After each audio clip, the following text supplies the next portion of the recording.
மனிதனுடைய உள்ளத்துல 2 television station இருக்கிறது.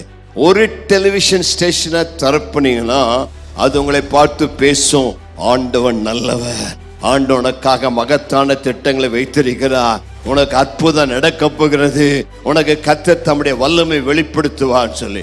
இன்னொரு டெலிவிஷன் ஸ்டேஷனை டியூன் பண்ணீங்கன்னா நீ சீக்கிரம் செத்து போயிடுவ, உனக்கு என்னமோ கஷ்டம் நடக்குது, உனக்கு ஆபத்து வரப்போகுது, உனக்கு பிரச்சனை வரப்போகுது. இப்போ நீங்க எந்த டெலிவிஷன் ஸ்டேஷனுக்கு டியூன் பண்றீங்கிறத மிக முக்கியம். பரலோகத்திலிருந்து ஒளிபரப்பாகக்கூடிய ஹெவன்லி ஸ்டேஷனுக்கு உங்க டெலிவிஷனை திருப்புறீங்களா, அல்லாவிட்டால் நரகத்திலிருந்து வருகிற சாத்தானின் பொய்க்கு நேராக உங்க டெலிவிஷன் ஸ்டேஷனை திருப்புறீங்களான்னு அர்த்தம். உள்ளத்துல பயம் இருந்தா பயத்தை பேசுவாய், சந்தேகத்தை பேசுவாய்.